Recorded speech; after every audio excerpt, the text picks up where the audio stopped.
ሰላም ጤና ይስጥልኝ የተከበራችሁና የተወደዳችሁ በዓለም ዙሪያ የምትገኙ የጣና ሳተላይት ቴሌቪዥን ቤተሰቦች እንደምን ዋላችሁ። አክብሮታዊ ሰላምታችን በያላችሁበት ይድረሳችሁ። የግንቦት 5 ቀን 2018 ዓመተ ምህረት የሰዓቱን ዜናዎቻችን ይዘንላችሁ ቀርበናል። እስከ መጨረሻው አብራችሁን እንድትቆዩ በአክብሮት እየጠየቅን ቻናሉን ሰብስክራይብ፣ ላይክ፣ ሼር በማድረግ የጣና ሳተላይት ቴሌቪዥን ቤተሰብ እንዲሆኑ ጋበዝን። በቅድሚያም አርዕስቶቹን እነሆ።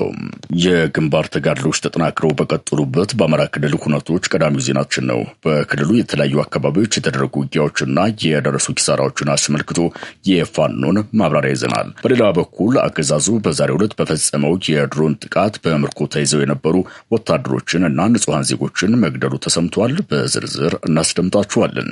በህወሓትና በአልቡርሃን የሚደገፉት የቤንሻንጉል ጉሙዝ ክልል ታጣቂዎች ከ30 በላይ ንጹሐን ዜጎችን በግፍ መግደላቸው ተገልጿል። ከአብይ አህመድ ስርዓት ጋር ግጭት ውስጥ የገባውና ከህወሓት ጋር ጥምረት የፈጠረው የአልቡርሃን ጦር ስትራቴጂካዊውን የብሉ ናይል ግዛት መቆጣጠሩም ተነግሯል። በሱዳን ጦርነት በወራቶች ውስጥ በተፈጸሙ የድሮን ጥቃቶች የተገደሉ ዜጎች ቁጥር ይፋ ወጥቷል። የቤንሻንጉል ጉሙዝ ታጣቂዎች የፈጸሙትን የግፍ ግድያ የሁለቱን የሱዳን ኃይሎች ጦርነት ጣና ሳተላይት ቴሌቪዥን በዝርዝር ያሰማችኋል። በሳውዲ አረቢያ የሚገኙ ኢትዮጵያን የሞት ፍርድ ተፈርዶባቸው መታነቂያ ገመዳቸውን እየጠበቁ ይገኛሉ።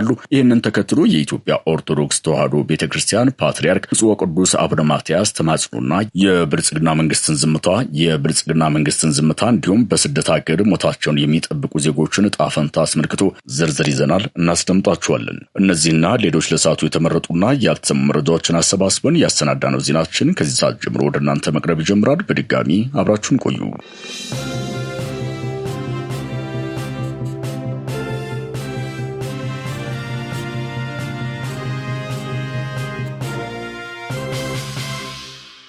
ፋኖ በወሎ ባደረገው ተጋድሎ በአገዛዝ ጦር ላይ ጉዳት በማድረስና አይነኬ የተባለውን እስር ቤት ሰብሮ ታሳሪዎቹን ማስመለጡ በተነገረበት አውደ ውጊያ የአገዛዙ ጀነራል በበኩላቸው በህዝብ ላይ ጥፋት ሲፈጽም የነበረ ኃይል ላይ የማያዳግም እርምጃ ወስደናል በማለት መግለጫ ሰጥተዋል። በወሎ ቤት አማራ ከሰሞኑ የተደረጉ ተጋድሎችን አስመልክቶ የፋኖ ኃይሎች ማብራሪያ የሰጡ ሲሆን በአገዛዝ ጦር ላይ ከፍተኛ የሆነ ቁሳዊና ወታደራዊ ኪሳራ በማድረስ ከተሞችን መቆጣጠራቸውን ገልጸዋል። ተጋድለው በርካታ የአገዛዝ ጦር እርምጃ እንደተወሰደበት የገለጹት የፋኖ ኃይሎች ቁጥሩ በርከት ያለም የቡድንና የነፍስ ወከፍ መሳሪያ በምርኮ ማግኘታቸውንም አክደዋል። የፋኖ ኃይሎች ይህን ባሉበት በሰዓታት ልዩነት መግለጫ የሰጡት የ11ኛ ዕዝ ዋና አዛዥ ሜጀር ጀነራል አድማሱ አደሙ በወሎ ወግዲ በህብረተሰቡ ላይ ጉዳት ሲያደርሱ የነበሩ ጸረ ሰላም ኃይሎችን አስወግደናል በማለት ተናግረዋል። የሜጀር ጀነራሉን መግለጫ አስመልክቶ አስተያየታቸውን ለጣና ሳተላይት ቴሌቪዥን የሰጡ ምንጮቻችን ሽንፈትን ለመደበቅ በሞትና በህይወት መካከል ሆነው የሰጡት ማስተባበያ ነው ሲሉ ገልጸዋቸዋል። በሌላ ዜና በእግረኛ ሰራዊቱ ውጊያን መምራት ያልቻለው የአገዛዝ ጦር እየፈጸመ በሚገኘው የድሮን ጥቃት ንጹሐንን ለሞት እየዳረገ ቀጥሏል። አገዛዙ በጎንደር ተከታታይ የድሮን ቅኝት በማድረግ ላይ እንደሚገኝ የገለጹት የጣና ሳተላይት ቴሌቪዥን ምንጮች ዛሬ በጠዋት በፈጸመው ጥቃት በፋኖ ተማርከው የነበሩም የራሱን ሰራዊት አባላት ጨምሮ በሌሎቹ ንጹሐን ላይ ጉዳት ማድረሱ ተገልጿል። አገዛዙ በፈጸመው ተከታታይ የድሮን ድብደባ በፋኖ ኃይሎች ላይ የደረሰው ጉዳት በዝርዝር አልታወቀም። ከጥቃቱ በኋላ መልእክት ያስተላለፈው አንድ የፋኖ መሪም አገዛዙ የድሮን አስተኳሾቹን በማሰማራት ጥቃት ፈጽመው ነበር። በጥቃቱ ምርኮኞችና ንጹሐን የተጎዱ ቢሆንም የድሮን አስተኳሽ ሆኖ በአገዛዙ የተመደበውን አካል በቁጥጥር ስር አውለነዋል ብለዋል።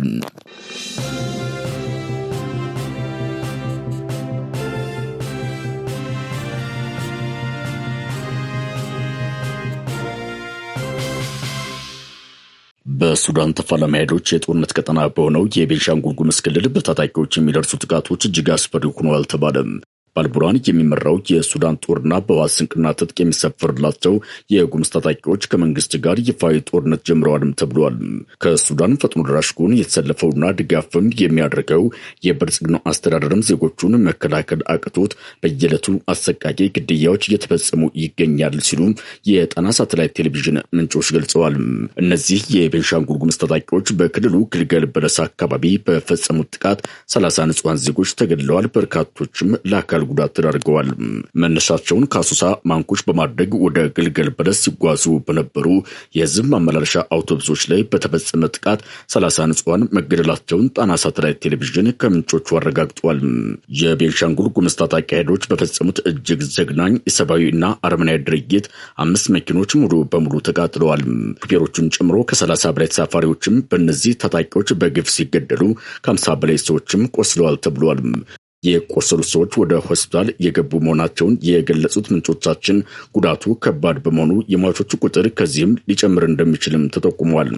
ዜጎቹን መጠበቅና ሉዓላዊነቱን መከላከል ያቃተው የአብይ አህመድ ስርዓት የሱዳን ተዋጊዎችን ስቦ ያስገባ ሲሆን የቤንሻንጉል ክልልም በአሁኑ ወቅት የትርምስ ቀጠና ሆኖ ይገኛል።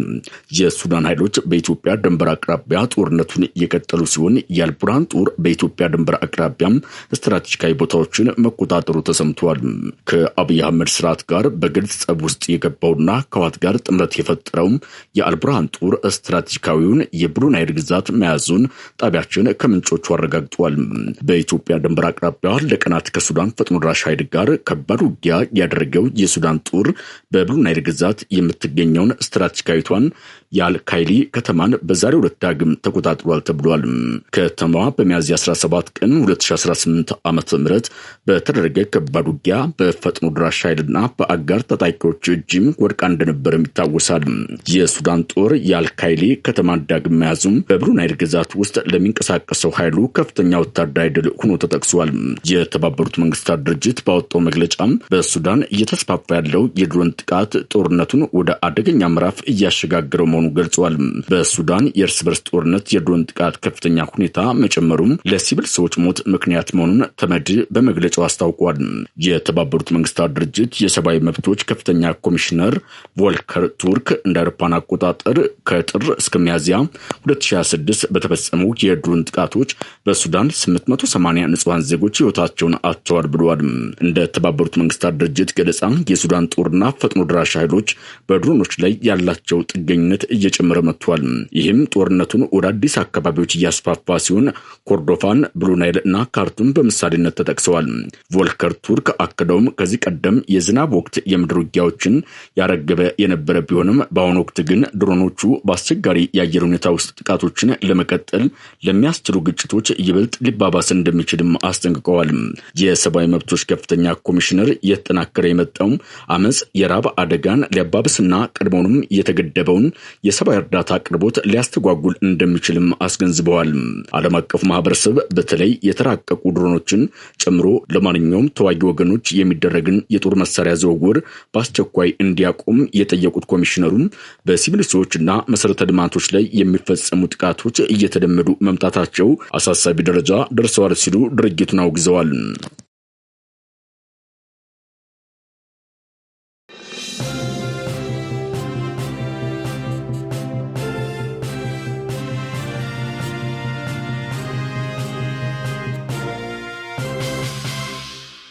የአፋር ፌዴራሊስት ዲሞክራሲያዊ ፓርቲ ከፍተኛ አመራር ኮሎኔል ያዩዋሌ ስርዓቱን ለመታገል ጫካ መግባታቸው ተገለጸ።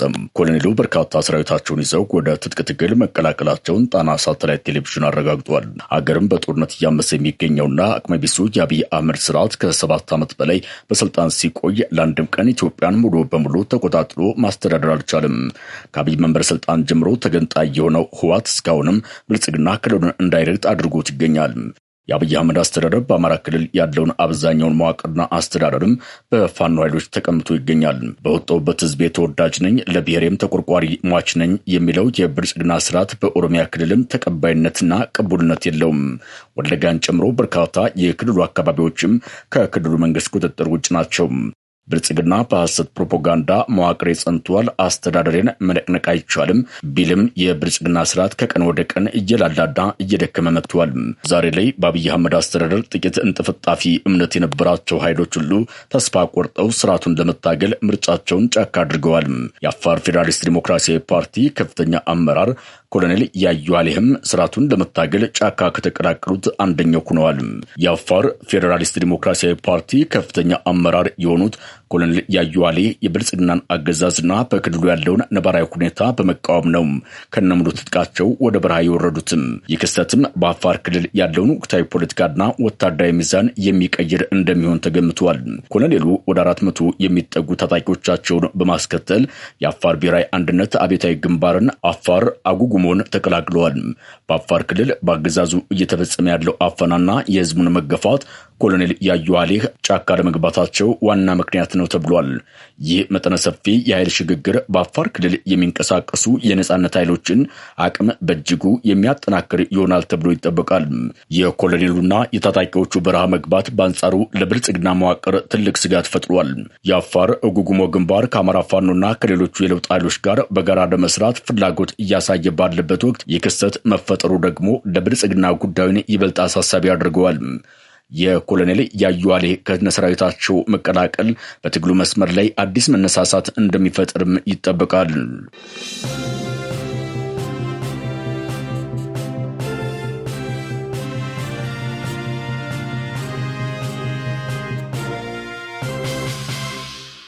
በሳውዲ አረቢያ በዝውውር ወንጀል የተከሰሱ 65 ኢትዮጵያን የሞት ፍርድ ተፈርዶባቸው በአሳሳቢ ሁኔታ ውስጥ እንደሚገኙ ተገለጸ።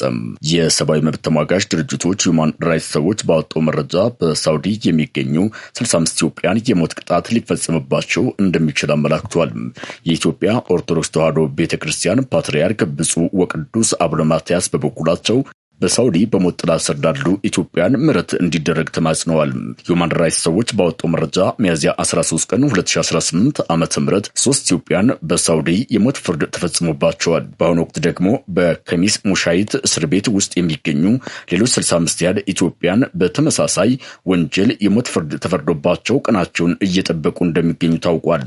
አንዳንድ መረጃዎች እንደሚያመለክቱት የሞት ፍርድ የተፈረደባቸው ኢትዮጵያን ቁጥር ከ200 በላይ ሊሆን እንደሚችልም ጠቁመዋል። ታሳሪዎቹ እስካሁን ድረስ በቂ የሕግ መከላከያ ጠበቃና አስተርጓሚ እንዳልቀረበላቸው እንዲሁም በምርመራ ወቅት ድብደባና እንግልት እየደረሰባቸው እንደሚገኝ ተመላክቷል። እስረኞቹ ከታሰሩበት ጊዜ ጀምሮ ምንም አይነት የቤተሰብ ጉብኝት እንዳልነበራቸውና በሳውዲ ከሚገኘው የኢትዮጵያ ቆንስላ ጽሕፈት ቤት ኃላፊዎች ጋርም የመገናኘት እድል እንዳላገኙ ተረጋግጧል። የሞት ቅጣቱ እንዲሰረዝ ሁሉን አቀፍ ጥረት እንዲደረግ የሁማን ራይትስ ሰዎች ጥሪ አቅርበዋል። በሳውዲ አረቢያ ባለፉት ጥቂት ዓመታት የሞት ቅጣት አፈጻጸም በከፍተኛ ሁኔታም እየጨመረ የመጣ ሲሆን እንደ አውሮፓውያን አቆጣጠር በ2005 ብቻም 356 ሰዎች በሞት ተቀጥተዋል። ሀገርን በርስ በርስ ጦርነት እያመሰና እረፍት እየነሳ ወጣቱን ለስደት የዳረገው የዜጎቹ ሞትም ግድ የማይሰጠው የአብይ አህመድ ስርዓት በዚህ ጉዳይ እስካሁን ያለው ነገር የለም። በሳውዲ አረቢያ የሞት ፍርድ የተፈረደባቸውን ወገኖች በማስመልከት ጥሪ ያቀረቡት የኢትዮጵያ ኦርቶዶክስ ተዋሕዶ ቤተክርስቲያን ፓትርያርክ ብፁዕ ቅዱስ አቡነ ማትያስ ጭንቅ ላይ ያሉ ኢትዮጵያን ዜጎች ምሕረት እንዲደረግላቸው በይፋ ጠይቀዋል። የመንግስትን ቸለልተኝነት ያነሱት አቡነ ማትያስ የአብይ አህመድ አስተዳደር ከሳውዲ ባለስልጣናት ጋር በከፍተኛ ደረጃ ተነጋግሮ የሞት ፍርዱ እንዲነሳና ወገኖቻችን ወደ ሀገራቸው እንዲመለሱ ልዩ ትኩረት እንዲሰጥም አሳስበዋል።